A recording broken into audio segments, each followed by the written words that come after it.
Welcome students, आज हमने आपके लिए find out words from the passage which mean का शानदार वीडियो ट्रिक के साथ प्रिपेयर किया है। क्योंकि ये 3 क्वेश्चंस आपके इसमें आते हैं, दूसरा और पैसेज आएगा, उस पैसेज में भी आपके 2 क्वेश्चंस आएंगे और थर्ड पैसेज और आएगा और उसमें फिर आपके 2 क्वेश्चंस आएंगे। टोटल आपके 7 क्वेश्चंस आएंगे और ये 7 क्वेश्चंस आपके कम हो जाते हैं, यानी 7 मार्क्स आपके कट जाते हैं और आपका पेपर बहुत ही ज़्यादा आप लोगों के लिए माइनस में चला जाता है, क्योंकि 7 मार्क्स मायने रखते हैं। आइए देखते हैं, मैं आपको वो नहीं बता रहा हूँ, डायरेक्ट पैसेज में से मीनिंग सर्च करने का तरीका बता रहा हूँ। जैसे 7th क्वेश्चन यहाँ दिया हुआ है, the persons who are ambitious and want to aspire something. सबसे पहले तो आप क्या करें, एक बार ये जो आपके मीनिंग्स वाले जो यहाँ पर ये दिए जाते हैं मीनिंग सर्च करने के लिए, जो भी वर्ड्स लिखे जाते हैं एक बार उन्हें पढ़ें। कोशिश करें कि आपको थोड़ा बहुत उसका आइडिया हो जाए, क्योंकि जब तक आप ये क्वेश्चंस नहीं पढ़ेंगे तब तक आप इनके सिनोनिम्स, एंटोनिम्स या उसके सिमिलर वर्ड सर्च नहीं कर सकते।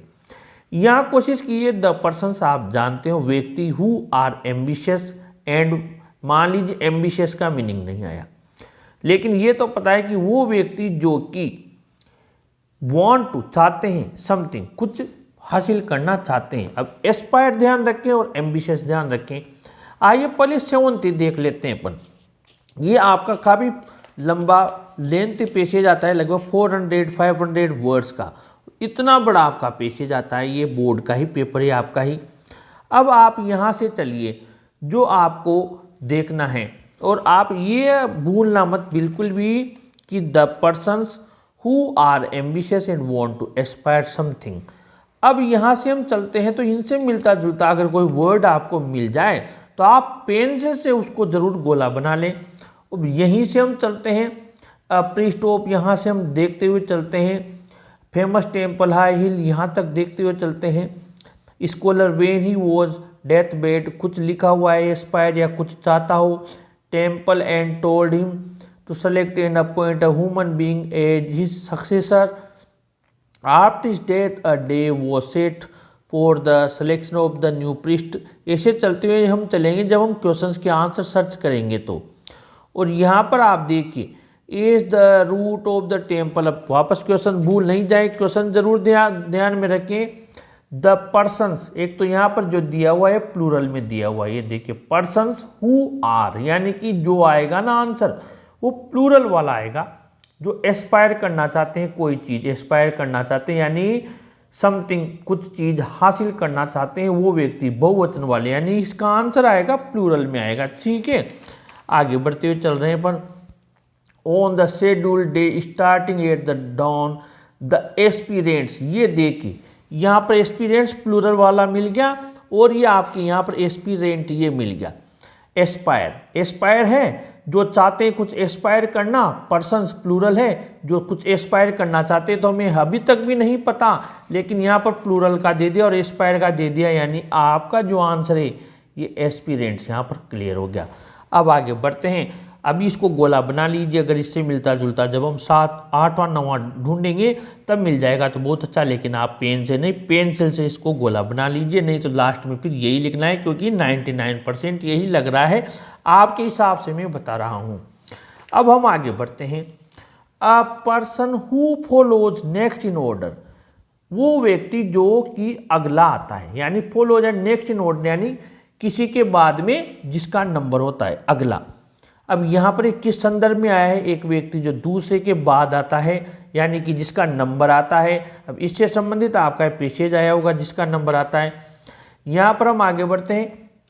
अब प्रीस्ट ऑफ, वापस देखते हैं, famous temple on high hill Assam, worldly known as respected to be a great scholar when he was on his death bed.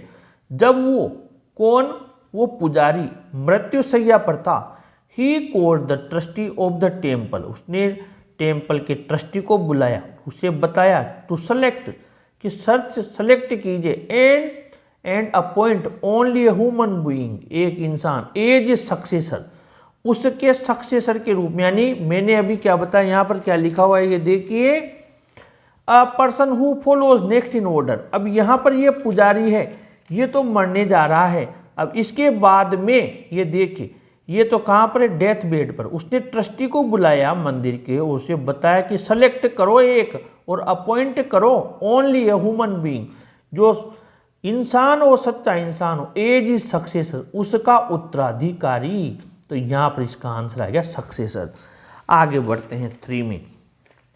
Make excuses for by reasoning और express regret, यानी excuse कहते हैं, excuses यानी excuse में भी हम कहते हैं, यानी क्षमा करना, माफी मांगना, दुख प्रकट करते हुए, ठीक है। बाय रीजनिंग कारण बताते हुए, एक्सक्यूज करना, क्षमा मांगना। क्षमा मांगने को हम सॉरी बोलते हैं, और दूसरा एक और बोलते हैं, इसमें मिल जाए तो देखिए कहीं पर दिया हुआ है आफ्टर ब्रेकफास्ट, यहाँ कहीं मिल जाए ये एक्सपीरियंस, तो यहाँ भी रहा। श्लोकाज वर्ड्स ही एक्सप्लेन देम वेरियस प्रोसीजर्स, कहीं दिया हुआ है माफी मांगने से संबंधित ऐसा कोई चीज। Noticed very late the man, you are very late, who took you so, देखा यहाँ, देखें यहाँ लेट के बारे में पूछा है, तो कहीं यहाँ पर कोई सॉरी बोल रहा हो, कुछ कह रहा हो, तुम्हारे फीट ब्लीडिंग हो रहे हैं। The young man replied, I know sir, I am late and I so I can not participate, but please let me rest a while and let my wounds be treated, then I will go back. देखें, but the trustee was curious, he asked him again, but how did you get hurt so badly, did you follow the same route as the others.